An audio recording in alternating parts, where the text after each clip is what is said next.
Hello guys, আমি আজকে আপনাদেরকে ভাপা পিঠে করে দেখাবো। তার জন্য দেখুন আমি এখানে চালের গুঁড়ো নিয়ে নিয়েছি। আমি এখানে আন্দাজ মতন চালের গুঁড়ো নিয়ে নিয়েছি। আর আমি এর মধ্যে দেবো নুন, আর দেবো পুরের জন্য নারকেল কোড়া। আর আমি গুড় ভেঙে রেখে দিয়েছি, যতটা পরিমাণ লাগবে ততটা দেবো।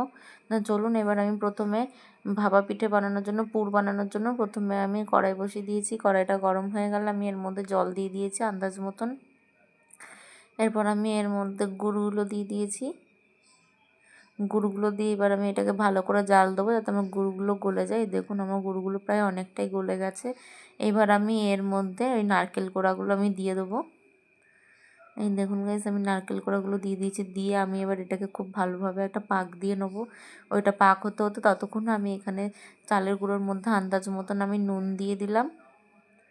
নুন দিয়ে এবার আমি এর মধ্যে আন্দাজ মতন আমি জলের ছিটা দিয়ে দিয়ে আমি এটাকে মেখে নেবো। এটাকে খুব ভালোভাবে আটার মতন ডো করবো, ডোভাবে মাখবো না, এটাকে ঝুড়ো ঝুড়োভাবে মাখতে হবে। এই জন্য আমি জলের ছিটা দিয়ে দিয়ে আমি মেখে নিচ্ছি এটাকে।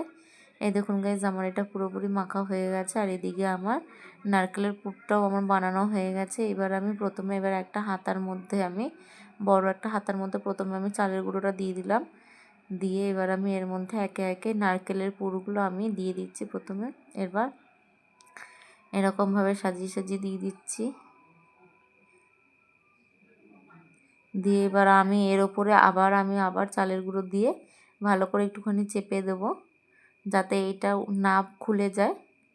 এই জন্য একটু চেপে এদিকে আমি একটা বাটি বসিয়ে দিয়েছি। বাটিতে গরম জল হতে দিয়ে দিয়েছি। জলটা আমার গরম হচ্ছে একদিকে, তার উপরে আমি এবার একটা সাদা ন্যাকড়ার এর উপরে দিয়ে দিয়েছি।